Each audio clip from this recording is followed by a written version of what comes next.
Hi. Your parents aren't here, are they? No, before they get back from work.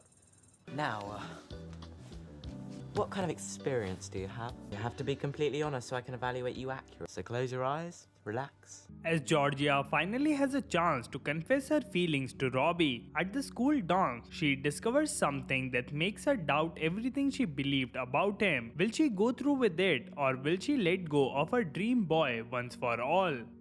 But before we begin, please consider subscribing to our channel.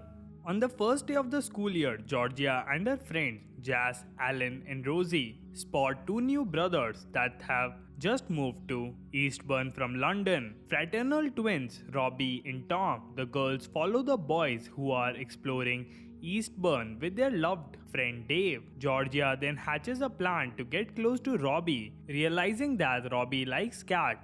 She pretends her cat, Angus, has gone missing. Jazz has Angus on a leash, but he escapes and Tom rescues him. Jazz and Tom begin dating while Robbie is seeing Georgia's rival Lindsay. In the mid of all this, Georgia's father has been offered a job in New Zealand and he goes to New Zealand to prepare for the family to move out with him. During his absence, Georgia's mom hires a handsome builder called Jim to redo the living room and begins to spend increasingly longer periods of time with him, making Georgia worried as the state of her parents' marriage. In an attempt to grow up for Robbie, Georgia then goes to have snogging lessons with Peter. He becomes infatuated with her, and at a party the following night he tries to kiss her, causing her to fall into a bush and expose herself to Robbie. Lindsay, Jazz and Tom, who see her on the ground with Peter in order to get away from Peter, Georgia tells him that she is a lesbian. Tom invites Jazz to the swimming with him and Robbie. Georgia conspires to meet him at the pool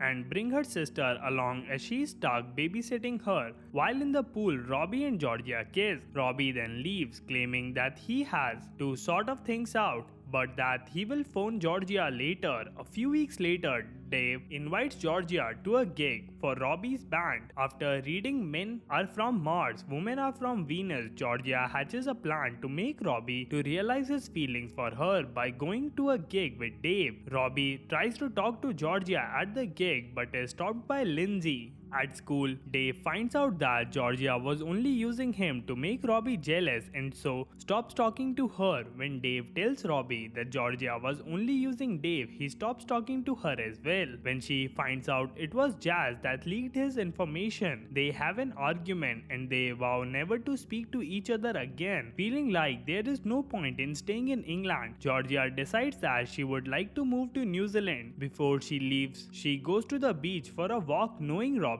would be there and apologizes to him. Robbie tells her that he dumped Lindsay and admits that he still likes her. In the end, Georgia's mom takes her to a club for the first time and it turns out to be a surprise 15th birthday party which Jazz has secretly organized with Georgia's mom. She is greeted by all her friends and her family, with Jazz and Georgia befriending each other again. As a surprise, Georgia's father returned from New Zealand, deciding to stay in Eastbourne for a better job opportunity. It is also revealed that Jem is homosexual and that his boyfriend is the owner of the nightclub. The Stiff Dylans are performing the song Ultraviolet, which Robbie had written about Georgia, when they are interrupted by Lindsay, who had come from her own party, and tells Robbie that he would either take her back or lose her forever. He tells her that Georgia is one he wants and he kisses Georgia on stage.